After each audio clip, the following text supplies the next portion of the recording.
Hi guys, आज हम लोग स्टार्ट करने वाले क्लास 11 आईएससी इंग्लिश पोएम का एक बहुत ही इंपॉर्टेंट चैप्टर है जिसे आप कहते हैं द डार्कलिंग थ्रस्ट। तो यहाँ पर जो आपका डार्कलिंग और जो थ्रस्ट दिया गया है इसका मतलब क्या है हमें ये जानना होगा। देखिए, चैप्टर का नेम है द डार्कलिंग थ्रस्ट। अगर चैप्टर का नेम नहीं समझ में आएगा तो चैप्टर नहीं समझ में आएगा, तो इसलिए पहले जरूरी है चैप्टर का नेम जान लें, उसके बारे में क्या है। द डार्कलिंग थ्रस्ट, इस पोएम को लिखा है पोएट थॉमस हार्डी ने। जैसे कि आपके बुक में दिया गया है, इस पोएम को लिखा है किस पोएट ने? इस पोएम को लिखा है थॉमस हार्डी ने। तो देखिए, डार्कलिंग का मतलब अंधेरा, और जो थ्रस्ट है वो एक बर्ड का नाम है जो कि एक अंधेरे में बैठकर इतना दुख होने के बाद भी खुशी से गाना गाती क्योंकि न्यू सेंचुरी आने वाली है। अब देखिए, अब स्टार्ट करते हैं इस पोएम को। तो पहले स्टैंजा आपको दिया जाता है, I leaned upon a coppice gate when frost was spectre grey and winter dregs made desolate the weakening eye of the day the tangled bine stems scored the sky like strings of the broken lyrics and all the mankind haunted nigh had sought their household fires. तो इस पूरे stanza का मतलब क्या हुआ? तो चलिए start करते हैं। फर्स्ट स्टैंजा का पूरा मतलब पहले हम लोग पढ़ेंगे। देखिए, ये जो पोयम है ये लिखा गया है 1900 में। किसमें लिखा गया? ये पोयम लिखा गया है 1900 में। तो ये क्योंकि अभी न्यू सेंचुरी आया है, मतलब न्यू सेंचुरी आया है यानी कि अभी अभी 1900 है, तो एक सेंचुरी बीता है और नया सेंचुरी आया है, इसलिए थॉमस हार्डी ने इस पोयम को लिखा है। और इसके टाइटल में जो थ्रस्ट है, मतलब ये जो थ्रस्ट है ये एक बर्ड है, ये एक बर्ड है। इस बर्ड को क्या कहते हैं? थ्रस्ट। यहाँ पर जो बर्ड है उसका नाम है थ्रस्ट। और ये डार्कलिंग है, डार्कलिंग मतलब डार्कनेस। और डायरेक्टली बात की जाए तो इस पोएम में पोएट हमें बताते हैं कि एक जगह है जो कि पूरी की पूरी डार्कनेस से भरी हुई है। उस जगह में एक बर्ड है, यानी कि एक थ्रस्ट बर्ड है जो कि परेशान नहीं रहता है, ये खुश रहता है और ये गाना गाता है खुशी से। अब अगर और अच्छे से इस पोएम को पढ़ें तो ये जो डार्कलिंग है ये बता रहा है कि यहाँ पर जाने वाली सेंचुरी को, यानी कि जो सेंचुरी बीत चुका है, और ये बर्ड थ्रस्ट इसलिए खुश है क्योंकि न्यू सेंचुरी आने वाला है। वह बर्ड किस लिए खुश है? क्योंकि न्यू सेंचुरी आने वाला है। अब इसमें देखिए, आपने जो स्टैंजा वन अभी पढ़ा उस स्टैंजा की मीनिंग क्या निकलती है। देखिए, स्टैंजा फर्स्ट में लिखा हुआ है जो स्पीकर है यानी जो पोएट है थॉमस हार्डी जो है, वो एक तरीके की जगह पर जाते हैं जहां पर पूरी डार्कनेस रहती है। वो कैसी जगह है? जहां वो जगह, तो स्पीकर एक जगह पर आए हैं और वहां पर एक गेट है, मतलब एक गेट है जो जब स्पीकर उस गेट को खोलते हैं, जब उस गेट को स्पीकर खोलते हैं तो वे देखते हैं कि वहां पर बहुत सारे पेड़ पौधे गिरे पड़े हैं। कॉपी का मतलब क्या होता है? गिरे हुए पेड़ पौधे। पेड़ पौधे कैसे कि थोड़े लचीले से होते हैं। देखिए, छोटे छोटे पेड़ पौधे, और वहां का जो मौसम है वह पूरा का पूरा धुंधला है, बादल छाए हुए हैं।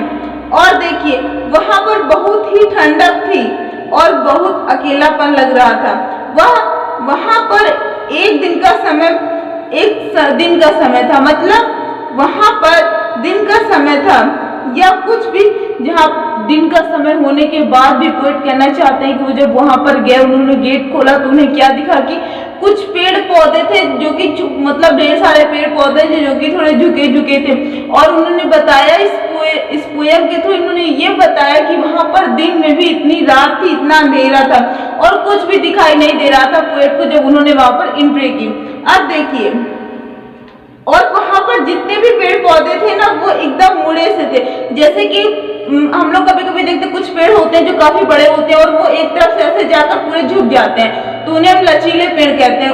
हाइट की ज्यादा होती है और पोएट को लग रहा था जो वो पेड़ है वो आसमान को छू रहे हैं, और वो ये कहना चाहते हैं कि जो पेड़ मुड़े हुए जैसे उसमें किसी एक तरफ जो है बच्चों ने उसको झूले झूल कर एकदम गिरा दिया हो, ऐसा पोएट कहना चाहते हैं।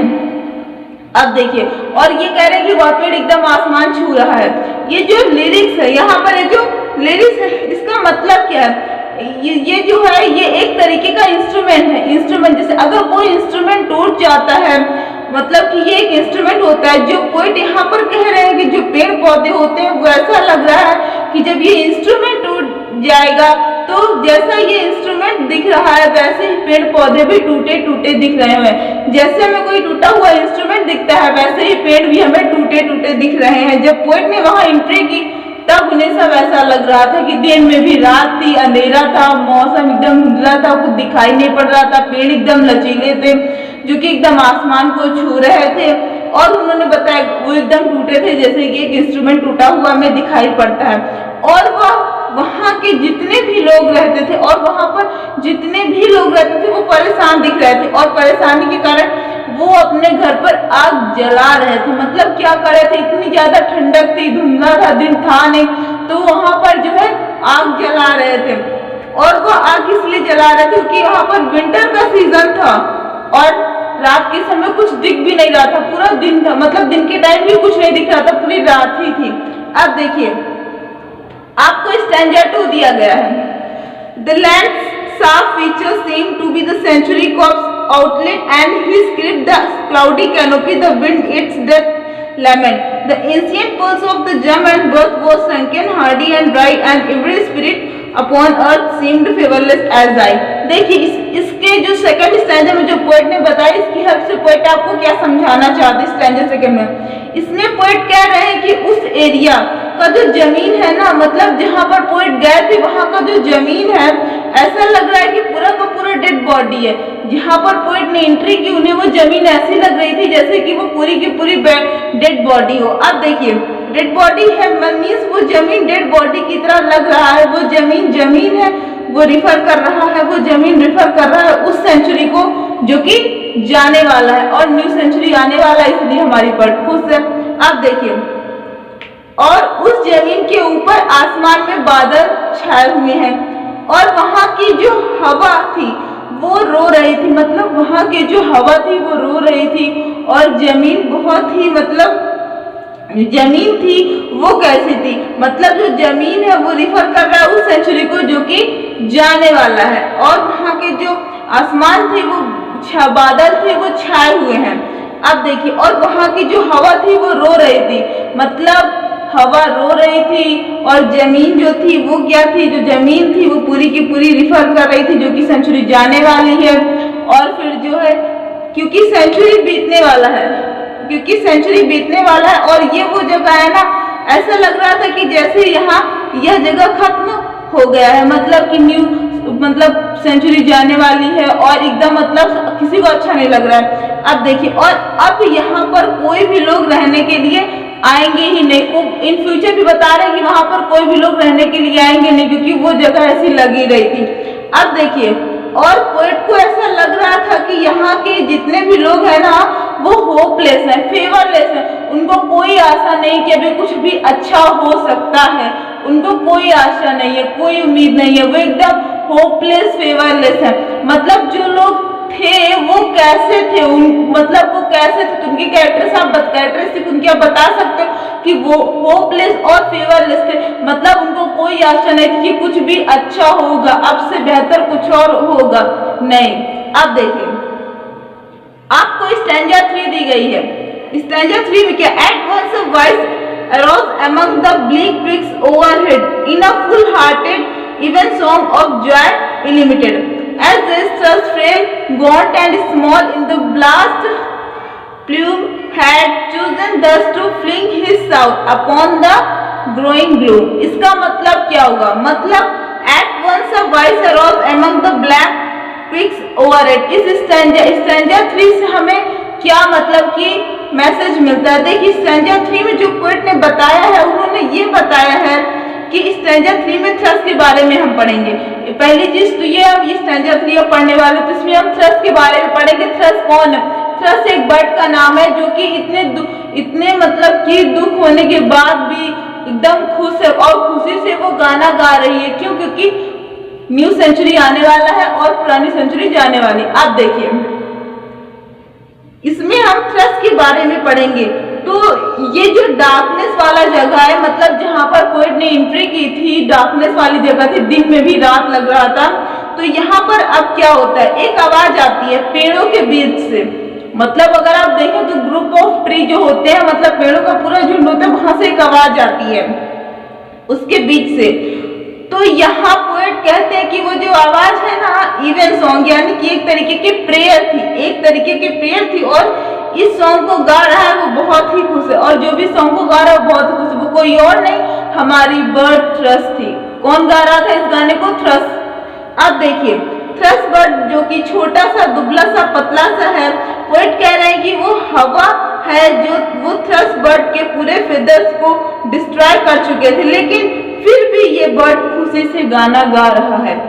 अगर हम बात करें, वो जो बर्ड थी उसके फेदर्स कट चुके, उसके पर कटे हुए थे, फिर भी वो गाना गा रही थी। अब देखिए, और ये जो थ्रश बर्ड है ना, ये अपने पूरे मन से, मतलब वो थ्रश बर्ड अपने पूरे मन से गाना गा रही थी, और वो गाना के साथ प्रेयर कर रही थी। अब देखिए स्टैंजा 4, ये लास्ट स्टैंजा इस पोएम का, देखिए। So little cause for calling of such elastic sounds was written on the terrestrial things upper or nigh around that I could think they tremble through his happy good night here. Some blessed hope whereof he knew as I was unaware. तो इसमें हम क्या पढ़ेंगे, ये हमें fourth stanza क्या बताता है? तो देखिए क्या बताता है। तो यहाँ पर जो पोएट कह रहे हैं कि कोई तो वजह है छोटी सी जिसके वजह से ये बर्ड खुशी से गाना गा, मतलब कोई तो वजह होगी जिसकी वजह से ये थ्रश बर्ड गाना गा रहा है। तो क्या है, मतलब कोई तो रीजन है जिसकी वजह से थ्रश बर्ड गाना गा रहा है। और ये जो थ्रश बर्ड है ना, इसे मालूम है कि कुछ अच्छा होने वाला है, इसलिए थ्रश बर्ड इतनी डार्कनेस में भी इतनी खुशी के साथ अच्छा गाना गा रही है, वो भी प्रेयर सॉन्ग था। अब देखिए, बर्ड को आशा है कि कुछ अच्छा होने वाला है, और ये थ्रश जानता है, लेकिन मैं उस चीज को नहीं जानता हूँ क्या अच्छा होने वाला है। सो फ्रेंड्स, उन्हें नहीं पता, लेकिन हमें तो पता है ना कि पोएट को नहीं पता कि क्या होने वाला है, क्या अच्छा होने वाला है, लेकिन हमें तो पता है ना कि न्यू सेंचुरी आने वाला है, इसलिए थ्रश खुश है। मतलब थ्रश खुश है, ये सबको, उस थ्रश को पता है, लेकिन पोएट को नहीं पता कि वो थ्रश क्यों खुश है। लेकिन हमें तो पता है ना कि थ्रश क्यों खुश है। थ्रश बर्ड इसलिए खुश है क्योंकि न्यू सेंचुरी आने वाला है। अब देखिए, और इसलिए वो गाना गा रहा है जो कि प्रेयर वाला गाना है। अब देखिए, इस पोएम का टाइटल क्या था? Original title of this poem, The Darkling Thrush, is by the century deathbed in 1900. अब देखिए, and The Darkling Thrush poem was published in 29 December 1900. अब देखिए, इस पोएम से हमें यह सीख मिलती है, इस पोएम से हमें यह मैसेज मिलता है कि जो डार्कलिंग थ्रश, मतलब अंधेरे में भी वो थ्रश बर्ड गाना गा रही है। मतलब इतना कुछ उसके साथ हो चुका, उसके फेदर्स कटे हुए हैं, मतलब लेकिन फिर भी वो खुशी से गाना गा रही है। और फिर गाना क्यों गा रही है? क्योंकि न्यू सेंचुरी आने वाला है। तो आई होप कि आपको ये poem the darkling thrush ISC की फर्स्ट पोएम समझ में आई होगी। So thanks for watching, we will meet on the next video.